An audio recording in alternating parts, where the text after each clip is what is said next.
Greetings, everyone. I'm Ben Goldson here with Mark Szymczak, founder of Sedona Quantum Consciousness. We're here at the backyard of Ultimate Light Mission, where SQC is housed. A lot of parties happen here on the weekend, so please come through and visit. Good times await. Mm-hmm. So we're just getting ready to start a neurofeedback. Yeah, we're going to be running you on one form of neurofeedback. There are many, right? And so I've used quite a few.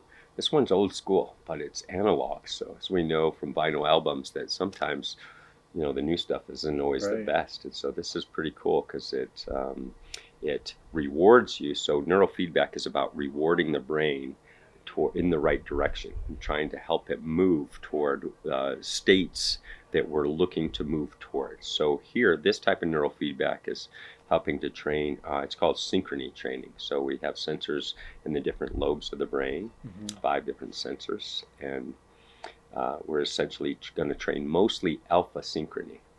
And so alpha synchrony is it's really the baseline state that we want to be in most of the time. It's that your meditators have a lot of alpha, mostly in the parietal area, but it can be all over the brain, and synchronous alpha is more like that flow state. So we can actually train that in a little bit, right? To dial down our higher beta, which is that sympathetic, higher vigilance, the fight or flight state, right? That get up and go. We need that state too, but we don't want it on all the time. And a lot of people have that on more than necessary, chronically on, right? And that kind of gets the adrenals going, right? It gets the heart rate going, the respiration rate up. So if our mind is in this state of higher beta, then it's life shortening essentially. Right. So the alpha state is kind of where we want to be most of the time, especially we're in nature. That's why we have this nature deficit.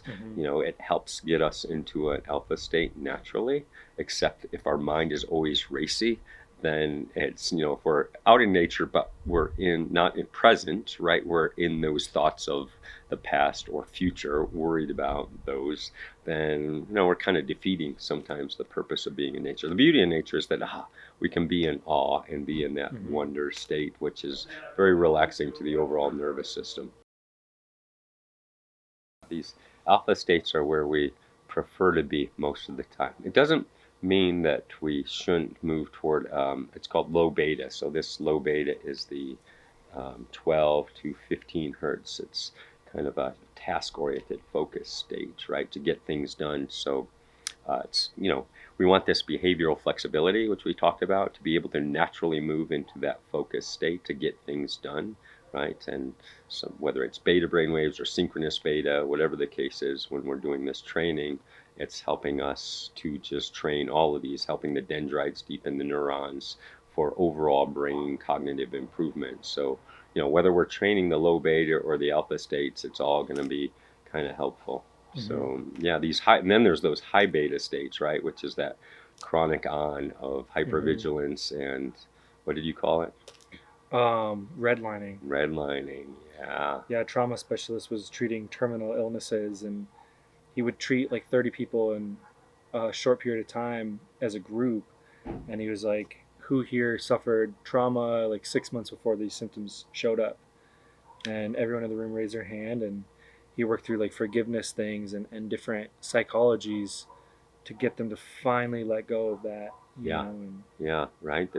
That's where compassion comes in, because these traumas often occur when we're in the womb or in early childhood development. That's why I encourage parents to really have a secure, quiet environment for those first few years of life where there's really no coping skills.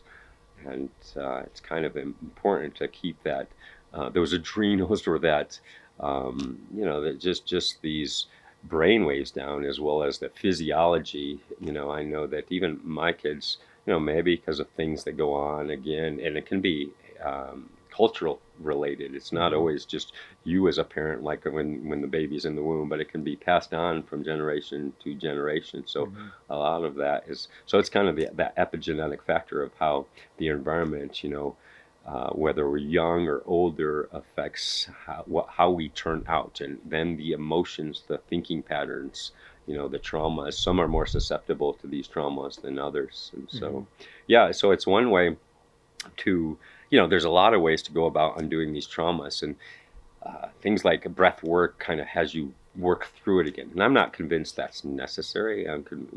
My work is people get in certain loops with that type of work. Yeah, right. That it can be, this was meaningful to them. Oh, I had this, experience and experiential, and maybe I can help release. If you find that your nervous system is down after doing some of that extended, work, then possibly it can be good, but not always good for all, right? To have to relive some of these traumas and what have you. So just teaching the physiology and the brainwave states to settle down is kind of what's important. So that's where we use hormetic stress. So meditation, let's go back to neurofeedback a little bit, because the beauty was I was in spiritual practice for many years, and it's a lot of work to get on the pillow, and there's a lot of time that is spent just in your thoughts when you're on the pillow. And many people can't get disenfranchised because it's like, you sit down and you just start looping, right? You can rarely get to that quieter space. And that's where neurofeedback can be real helpful, the right kind of neurofeedback, because it can help reward the brain for moving into those quieter spaces or into those alpha brain waves. And so that can be it can hasten the journey a bit. So I call it tech accelerated meditation. Yeah. And so I think it's fun, but it's work. And so the brain gets a workout, and you feel that's why we kind of, after the training, we'll do some, a med beds or ascension bed session to help it integrate a little bit better. Sometimes we'll do a little bit of electrical stim to the brain called DC stim, where we'll stimulate the brain so that it can do more work. It's kind of like having caffeine bump ahead of time, so that I can turn it on so they can learn a little bit quicker. So there's ways to kind of accelerate these movement and toward the right brainwave states. And so it might be even worth talking about gamma, some of these other brainwave states, like theta's brainwave state that we move into when we're into meditation or on our way to sleep. So the theta state is down deep. Our sound baths, when we do those at Frequency Friday, help people, get deep into these theta states. That's where some real integration does work as well. So if we set intentions or do some studying before moving, that's why studying before going to bed or before a power nap can really sink it into the hippocampus and the amygdala, where it can stick a little bit longer. So that theta state is really important for that. And then there's the gamma states. So the theta is in that kind of that 4 to 8 hertz range. And so we don't tend to train. We give people a taste of that with the neurofeedback, but it kind of puts them out rather quickly. So you have to be a fairly advanced meditator to stay awake during those meditation, during that training. So we can try it. But even myself, I'll be, depending on the time of day, it's best to do that in the morning when you're more alert. But those meditations are shown to be the most psychedelic and transcendental, like when the body becomes very asleep. Things happen where you're producing melatonin. That melatonin isn't used, so it starts to break down. It breaks down into DMT, is one of the molecules. So yeah. That's So cool. right. I don't know about the DMT too, on the, like, as we move toward gamma state. So that's at the other end of the spectrum. There's delta. Let's go all the way down to the 0 to 4 hertz, is kind of our deeper sleep states. And real advanced yogis can actually be still awake, mindful while in the delta states. So some yogis apparently don't need to sleep. They're essentially meditating and in that rejuvenation, where we have the IGF-1, we have some of the growth factor go on, some of these hormones that are really rejuvenating to us, and clearing out some of the, amyloid plaques in the brain, right? It kind of washes through at night to get rid of. It's a way that, and that's why breathing well at night is really important also, because it serves as a pump to help move some of the lymphatics through some of the drainage of these amyloid plaques out of the brain during the nighttime. So that's where the delta states are really important, and proper breathing. Right. Yeah. So then there's at the other end of the spectrum, is the gamma states, which are in the range of, we have high beta, which is more like 15 to 22, 25 hertz, right? Which is that hypervigilant state that we don't want to be in, certainly not all the time, unless we really are need to be in a fight or flight or a, run state, what have you. But then beyond that, 33 hertz and up to 100 hertz are gamma states. And those are also advanced meditators have a lot of gamma going on. And these gamma brainwaves kind of ride on the alpha or on it's called cross-frequency coupling, and it rides on the beta brainwaves as well as the alpha brainwaves. And it's what makes the deeper connection. So it can really help us. And it's been found that we can even train this. So it helps ward off Alzheimer's and dementia, but it also is this place where we have epiphanies and our creative talent is. So this is why we watch movies very differently. Yeah, maybe so. I think those brainwaves are going off for me. For you, yes, they are. You're in gamma going, whoa, look at that. I need to get Ben's Cliff Notes on movies. He's got some good. We're going to find out, because with this, the cool thing about the neurosynchrony trainers, we can find out subjectively how much gamma you seem to have relative to other people. So it's it doesn't give us a printout or anything like that, but we can kind of say, whoa, the gain is up quite a bit. So your gamma is strong or your gamma is weak and what have you. So it could be interesting, to see. So that's the neurosynchrony trainer. We'll spend another, and that's what we're going to do here shortly, is talk about, or we'll have Ben run through neurosynchrony training. But then there's QEEGs, and so maybe we'll save that for another discussion. What is QEEGs? It's quantitative encephalogram, right? So it's reading the brain waves, mapping them with a full brain cap on 21 sensors. They have more sensors too, but that gets expensive. So most practitioners like myself will use 20 sensor neurofeedback and QEEG headsets with an amplifier to map for 10 minutes of eyes open and eyes closed the brainwave states, and then we send it to a specialist. I have a few friends that really know how to read those brainwave states and decide what's going on in the brain that can be helped, right? Like, oh, I see an OCD pattern or a attention issues pattern or anxiety or memory issues, right? Or concussions for that matter. And so these are areas that can be assisted. So it's more surgical in its approach to fixing the brain, to helping the brain out, supporting the brain. So it tends to be more expensive because it takes a lot of time, a lot more equipment, more specialists involved. And so it's another way to skin the cat, but it's money. For sure. Yeah. I'm really looking forward to do this. I grew up on pharmaceuticals at a young age. Blamed my attention for it. And if you go on Google right now, a huge percentage of Americans, I think like 40% of Americans in the last 30 years have been prescribed Adderall and Vyvanse, which is so staggering. And when you go on stimulants like this and then you go off, the brain has a reliance on stimulation, which is something I've had to deal with for a long time. And another thing, if you go on and just do a Google search, what's the average attention span right now? Yeah. It's like 7 or 6 seconds. Seconds, right. And not helped by TikTok at all. Not at all. Right, or Instagram for that matter. Right. So this is some very timely work. Yeah. So, again, takes a little bit of grit to do it. It's not like, one session and you're done. Typical neurofeedback practitioners, with some of the older equipment was upwards of 40 sessions. We're seeing results in 5-10 sessions. The more you train, the more you get, and it does help with attention. But the brain does get tired after a little bit, so we'll move between these different synchronous states.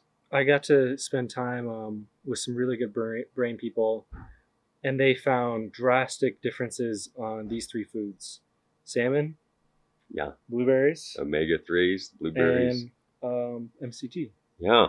And they said it increased mental stamina dozens and dozens of percent. Yeah, it is amazing. It's funny because when my son Luke had concussions age 16 or 17. Mm-hmm. There was a chiropractor we went to because I'd gone to conferences on neurofeedback, some really heavy duty specialists. This world of neurofeedback, you have some real gods and goddesses that understand this stuff at deeper, much deeper levels than myself. Mm-hmm. And so there's some real good specialists there on concussions. And those 3 foods were prescribed, right? And supplements, Wow. to help. Yeah. So MCT, oil, omega-3s, which you get through the salmon and what have you. And then blueberries, as a nootropic. So Mm-hmm. yeah, these nootropics, and there's others, so it's not limited to those, but those are 3 common ones that can really help the brain kind of move into better states, right? Mm-hmm. Whether you got attention, anxiety, depression, those are other ones that they can be helped with this kind of training. Mm-hmm. So if you fall in this category, it's worth it. There's ways to go about it.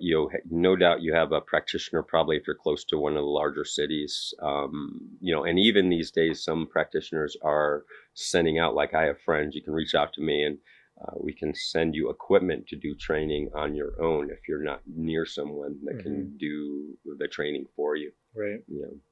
It does help to have like the accountability and the live feedback, but overall, there's so many ways to actually take ascension into your own hands. And Yeah. even if you don't have the device, like you said, you can get out in nature, train vigilance on things. There's different. If you're creative and you're dedicated, you can always find your way. Yeah. There's ways, right? We're just exposing other ways to help speed up that Mm-hmm. process. And I'm glad you mentioned ascension because, that's one of the things that we really stand for here at Sedona Quantum Consciousness is this ascension path, right? And getting you into the deeper work of quieting the mind. And this is where things like neurofeedback, we want to help people be able to meditate better so that they can find that 0 point, that quantum Mm-hmm. field where source resides, right? Whether that's in here. Spontaneous healing can occur. Right? You have no idea what you're just sitting down in your living room for one meditation, but you truly get to that spot. You have no idea what can come from that. Yeah. Can be amazing. And so, on that's why, we welcome everyone. On the website is our 9 o'clock prayer to get into the quantum field, even without doing the neurofeedback. You can practice this, right? Meditation, universal prayer is something that we as a family do every night at 9 o'clock. And there's thousands of people around the world doing this. And so at sedonaqc.org, you can read more about 9 o'clock, which is universal prayer, done at 9 o'clock your time every night to get into that quantum field with others. And I swear it's helped my parents at age 82 still play tennis and golf, Mm-hmm. and stay healthy, and because they're in this space, of love for at least 15 minutes or so. Right. Yeah. There's deep science right there we can talk about. Right. For another time. Mm-hmm. All right, guys, let's get to it. Let's see what happens.